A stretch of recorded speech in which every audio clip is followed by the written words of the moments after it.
plupart des gens pensent que la pauvreté est un manque d'argent. Ils se trompent. La pauvreté, c'est un manque de contrôle sur ses heures. Si tu dois demander la permission à quelqu'un d'autre pour te réveiller, pour manger ou pour voir tes proches, tu n'es pas libre. Tu es juste un esclave avec un salaire plus ou moins élevé. Aujourd'hui, je ne vais pas te donner des astuces miracles pour gagner 3 € sur Internet, je vais te montrer comment reconstruire ton cerveau. Je vais te révéler les 5 habitudes quotidiennes, ces rituels invisibles qui séparent ceux qui construisent des empires de ceux qui construisent les rêves des autres. C'est le début de ta transformation silencieuse. Écoute bien, car ce que tu vas entendre pourrait être la fin de la vie que tu connais. On nous a appris à être de bons élèves, à obtenir des diplômes et à trouver un emploi stable. On nous a dit que le succès, c'était ce virement qui arrive chaque fin de mois sur ton compte bancaire. Mais laisse-moi te poser une question dérangeante. Si tu arrêtes de travailler demain, combien de temps peux-tu survivre en gardant le même niveau de vie ? 1 semaine, 1 mois, 3 mois pour les plus chanceux ? Si la réponse est une durée limitée, alors tu n'as pas de richesse. Tu as juste une avance sur ta survie. C'est là que le piège se referme. Le système est conçu pour que tu consommes immédiatement ce que tu gagnes. On t'incite à acheter une voiture que tu ne peux pas te payer, pour impressionner des gens que tu n'aimes pas, tout en utilisant de l'argent que tu n'as pas encore gagné. C'est une roue de hamster doré. Plus tu gagnes, plus tu dépenses. Plus tu dépenses, plus tu as besoin de ce salaire.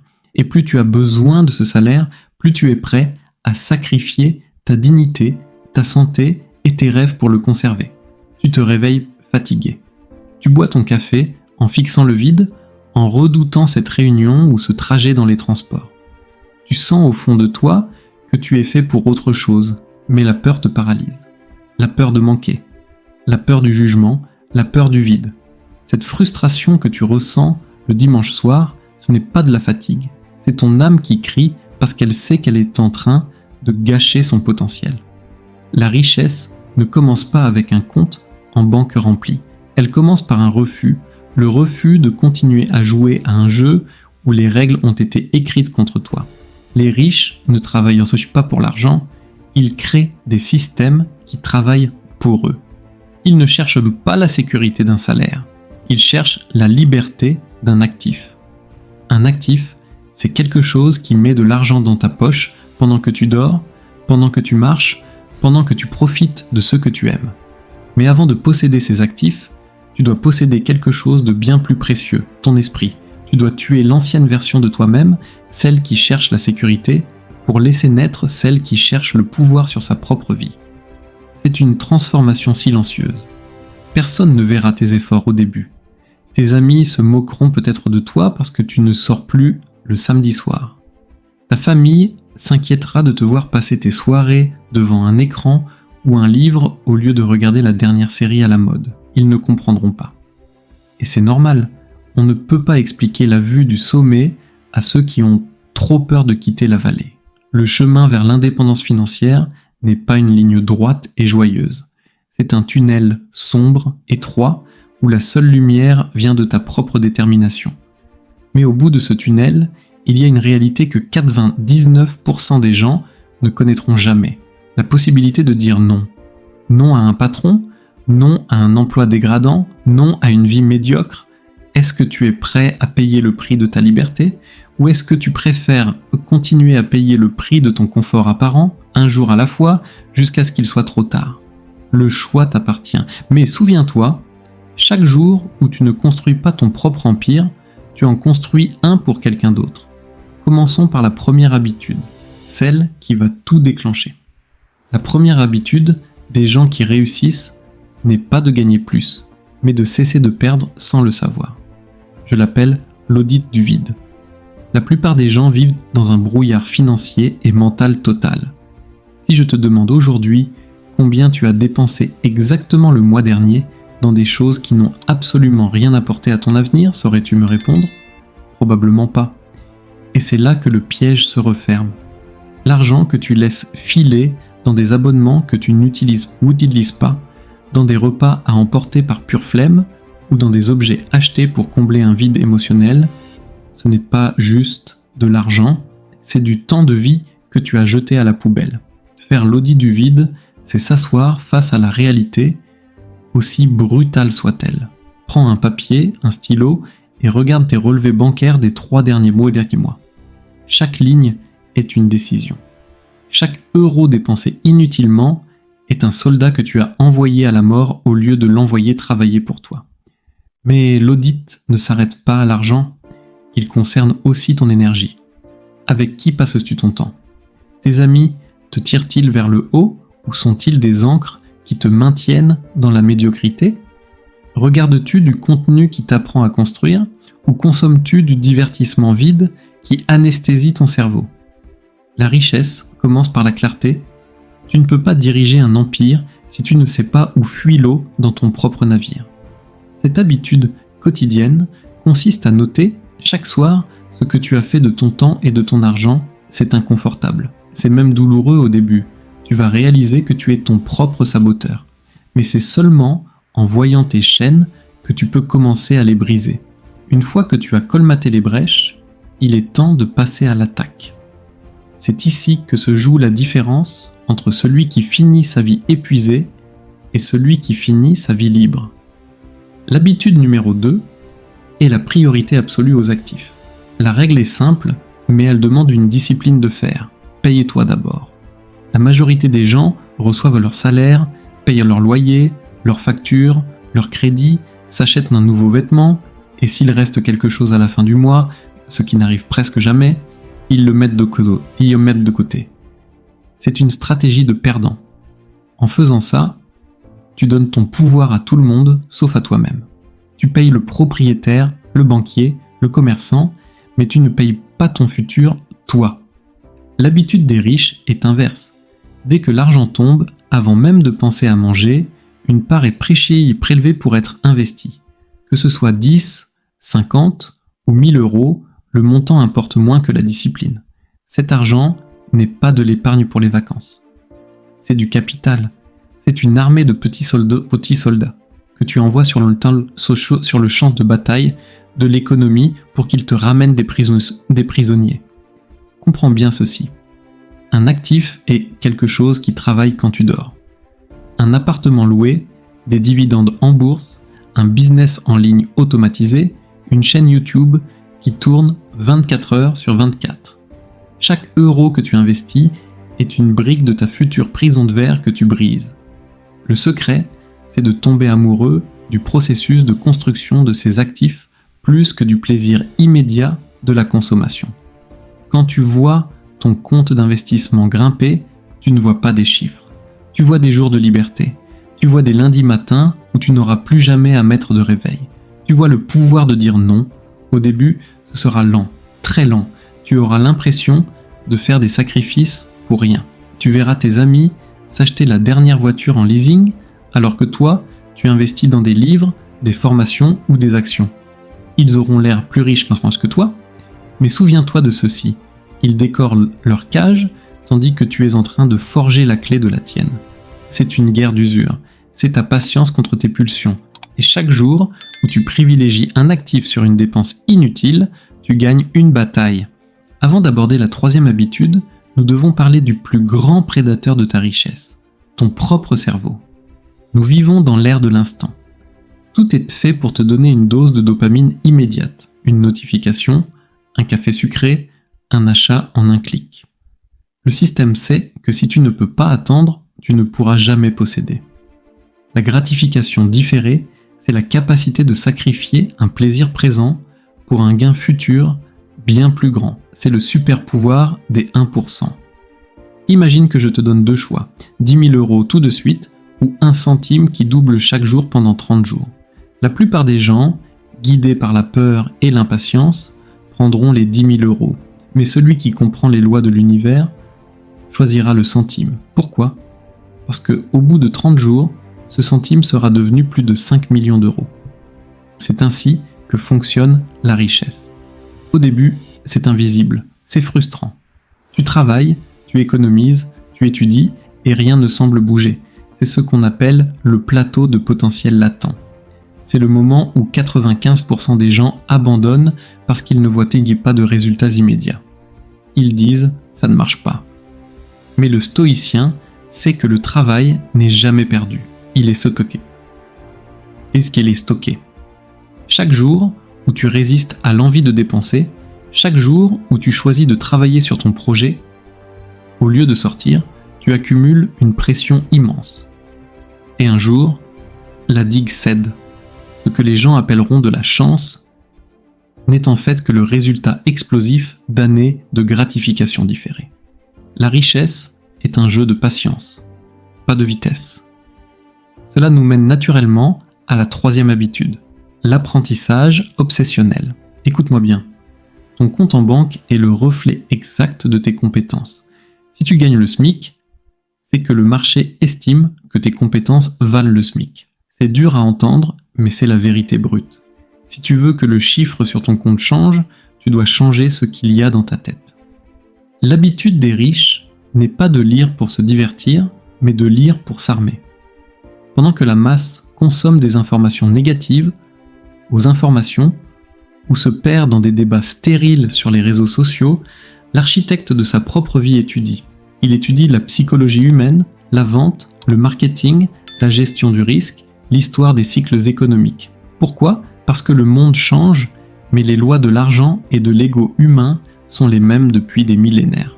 Consacre au moins 1 heure par jour à l'acquisition d'une compétence à haute valeur ajoutée. Pas demain, pas quand tu auras le temps. Aujourd'hui. Ton cerveau est le seul actif que personne ne peut te voler, ni l'État par l'impôt, ni l'inflation par la dévaluation. Imagine si tu apprenais seulement une chose nouvelle par jour sur l'investissement ou sur ton domaine d'activité. Dans 1 an, tu aurais 365 longueurs d'avance sur tes concurrents. Dans 5 ans, tu seras inatteignable. L'apprentissage est l'intérêt composé appliqué à l'intelligence. Plus tu en sais, plus il devient facile d'apprendre et plus il devient facile de repérer les opportunités là où les autres ne voient que des problèmes. Arrête d'être un spectateur de la vie des autres. Deviens l'étudiant de ta propre ascension. Coupe le bruit, éteins la télévision et ouvre un livre qui te fait peur. Un livre qui te challenge. La richesse est un sport intellectuel avant d'être un résultat financier. Ici, nous touchons à quelque chose de plus profond. Je veux te parler de ce qui se passe à l'intérieur de toi pendant que tu mets en place ces habitudes. C'est ce que j'appelle la transformation silencieuse. Il va y avoir une période étrange, un moment où tu ne seras plus la personne que tu étais, mais où tu ne seras pas encore celle que tu veux devenir. Tu seras dans l'entre-deux. C'est la période la plus dangereuse, celle où la solitude frappe le plus fort. Tu vas commencer à voir le monde différemment. Tu verras les publicités pour ce qu'elles sont, des tentatives de manipulation pour te voler ton futur. Tu verras les plaintes de tes collègues comme un poison qu'ils s'injectent mutuellement. Tu te sentiras peut-être étranger dans ta propre vie. C'est le signe que tu es sur la bonne voie. La richesse demande une certaine forme d'isolement. Tu ne peux pas penser comme tout le monde et espérer obtenir des résultats différents de tout le monde. Cette transformation est silencieuse parce qu'elle n'a pas besoin de s'exhiber. Celui qui construit réellement n'a pas besoin de crier son succès sur les toits. Il sait ce qu'il prépare. Il travaille dans l'ombre avec un calme olympien pendant que les autres s'agitent pour des miettes. Apprends à aimer ce silence. Apprends à aimer le processus ingrat. C'est dans cette obscurité, loin des applaudissements, que ton caractère se forge. Et c'est ce caractère, plus que ton argent, qui te rendra indestructible face aux tempêtes de la vie. La 4e habitude est celle qui va te donner un avantage injuste sur le reste du monde. Le design de ton rythme biologique.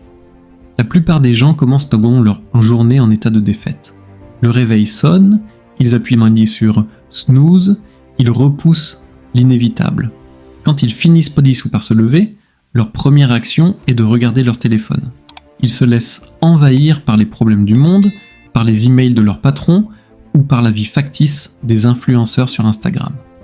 Avant même d'avoir posé un pied par terre, ils ont déjà donné leur attention et leur énergie à quelqu'un d'autre. Le riche, le bâtisseur, sait que la bataille se gagne avant que le soleil ne soit haut dans le ciel. Gagner sa matinée, c'est gagner sa journée. Mais pour gagner sa matinée, il faut d'abord gagner sa nuit. Le sommeil n'est pas un luxe, c'est une arme. C'est le moment où ton cerveau nettoie ses toxines et consolide ce que tu as appris la veille. Si tu négliges ton sommeil pour regarder une série, tu voles ton futur, toi, de sa clarté mentale. Le stoïcisme, c'est aussi la discipline du corps. Crée un rituel. 1 heure avant de dormir, déconnecte-toi, éteins les écrans. Prépare ton esprit au calme et quand le matin arrive, ne touche pas à ton téléphone. Utilise ces premières heures de silence pour ce qui compte vraiment. Ton projet, ta réflexion, ton apprentissage, c'est le seul moment de la journée où personne ne peut rien te demander. C'est ton sanctuaire. Si tu arrives à consacrer 2 heures de travail profond sur ton business ou ta formation, avant que le reste du monde ne se réveille, tu as déjà gagné. En 1 an, tu auras accumulé plus de 700 heures de travail pur. C'est la différence entre une idée et un empire. La 5e habitude est la plus difficile, car elle touche à l'humain. C'est l'épuration et le réseautage de valeur. On dit souvent que tu es la moyenne des 5 personnes que tu fréquentes le plus. Ce n'est pas une simple phrase de motivation, c'est une loi biologique. Nous sommes des animaux sociaux, nous copions inconsciemment le langage, les ambitions et les peurs de notre entourage. Si tu fréquentes des gens qui se plaignent constamment, qui attendent le vendredi avec impatience et qui pensent que donc l'argent, c'est mal, tu finiras par leur ressembler. Même avec toute la volonté du monde, leur pessimisme agira comme un poison lent sur tes ambitions. L'habitude quotidienne ici est de faire un choix conscient. Tu dois couper les branches atroces mortes. Cela peut paraître cruel, mais c'est une question de survie. Tu ne peux pas voler avec les aigles si tu continues à gratter le sol avec les dindons. Cherche ceux qui sont là où tu veux être. Cherche ceux qui te posent des questions difficiles au lieu de te conforter dans tes excuses. Et si tu n'as pas accès à ces personnes physiquement, cherche-les dans les livres, dans les podcasts, dans les mentors en ligne. Immerge ton cerveau dans l'excellence. Le vrai réseautage n'est pas de demander ce que les autres peuvent faire pour toi. C'est de devenir quelqu'un de tellement compétent que les gens influents voudront être à ta table. La richesse est un sport d'équipe, mais tu dois choisir tes coéquipiers avec la précision d'un sélectionneur national. Ne laisse personne polluer ton esprit avec sa propre médiocrité. Ta vision est trop précieuse pour être sacrifiée sur l'autel de la politesse. Je veux maintenant faire une pause pour briser un mythe qui pollue Internet. L'idée que les revenus passifs tombent du ciel sans effort. C'est un mensonge dangereux qui attire les gens désespérés. Le revenu passif réaliste est la récompense d'un travail massif et actif effectué en amont. C'est un actif que tu as construit pierre par pierre avec sueur et larmes et qui finit par devenir autonome. C'est une machine, mais une machine, il faut la concevoir, la monter et l'entretenir. Il n'y a pas de bouton magique, il y a des systèmes. Un e-book est passif une fois écrit, mais il a demandé des mois d'expertise et de rédaction. Un investissement immobilier est passif une fois le locataire en place, mais il a demandé des années d'épargne et des semaines de recherche intenses. Une chaîne YouTube est passive une fois que les vidéos tournent, mais elle demande une discipline de production que peu de gens possèdent. Ne cherche pas l'argent facile. Cherche à construire des fondations solides. La richesse qui dure est celle qui repose sur la valeur que tu apportes au monde. Si tu veux des revenus passifs massifs, tu dois d'abord devenir un producteur massif. C'est la seule vérité qui existe. Tout le reste n'est que du vent pour vendre des rêves à ceux qui ne veulent pas travailler, moins que ceux qui ne veulent pas travailler. Il y a une vérité dont personne ne parle sur le chemin de l'indépendance financière. Tu vas te sentir seul. Au fur et à mesure que tu appliques ces habitudes, un fossé va se creuser entre toi et la majorité. Tu ne riras plus aux mêmes blagues cyniques à la machine à café. Tu ne ressentiras plus le besoin de justifier tes choix. Et cela va déranger. Ton évolution sera comme un miroir tendu vers les autres, leur montrant tout ce qu'ils n'ont pas eu le courage de faire. Certains essayeront de te ramener vers le bas, ils te diront que tu as changé, que tu es devenu obsédé par l'argent. En réalité, Ce n'est pas ton obsession qui les dérange, c'est ta discipline. Ton silence les effraie parce qu'il signifie que tu es en train de t'échapper du système dans lequel ils sont encore enfermés. Accepte cette solitude. Elle est le sas de sécurité entre ton ancienne vie et la nouvelle. C'est dans ce vide que tu vas découvrir qui tu es vraiment sans le bruit des opinions extérieures. Ne cherche pas l'approbation de ceux qui n'ont pas la vie que tu veux. Sois ton propre juge. La solitude de l'ascension est temporaire, mais la liberté qu'elle t'offre est éternelle. La théorie sans exécution n'est que du divertissement. Je ne veux pas que tu fermes cette vidéo en te disant simplement « c'était inspirant ». Je veux que tu changes. Voici ton plan d'attaque pour les 90 au prochain jour. Pourquoi 90 faucons TDI 10 jours? Parce que c'est le temps nécessaire pour que ton cerveau recable ses circuits de dopamine et que tes habitudes deviennent ta nouvelle identité. Jour 1 à 30, le grand nettoyage applique l'audit du vide. Coupe tous les abonnements inutiles, désinstalle les applications qui te font perdre du temps. Note chaque centime qui sort de ta poche. Ne cherche pas encore à investir, cherche à ne plus saigner. Jour 31 à 60, la phase d'armement. Consacre 1 heure chaque matin à une compétence unique. Ne te disperse pas. Choisis un domaine, le copywriting, l'immobilier, la bourse, la création de contenu, et deviens un étudiant obsessionnel. Paye-toi d'abord, même si ce n'est que 20 € par mois. Installe le muscle de l'investissement. Jour 60 et 1 à 90. L'exécution silencieuse. Commence à construire ton premier actif. Écris les premières pages de ton e-book, lance ta première campagne, cherche ton premier bien, ne le dis à personne, travaille dans l'ombre, laisse tes résultats faire le bruit à ta place. Pendant ces 3 mois, ne regarde pas en arrière, ne compare pas ton chapitre 1 au chapitre 20 de quelqu'un d'autre. Contente-toi d'être 1% meilleur qu'hier. Imagine-toi dans 5 ans, nous sommes le date actuel plus 5 ans. Il y a 2 versions de toi. La première version est celle qui a ignoré ce message. Elle a continué à espérer une augmentation qui n'est jamais venue. Elle est plus fatiguée, plus endettée, et le regard qu'elle porte sur le miroir est rempli de regrets.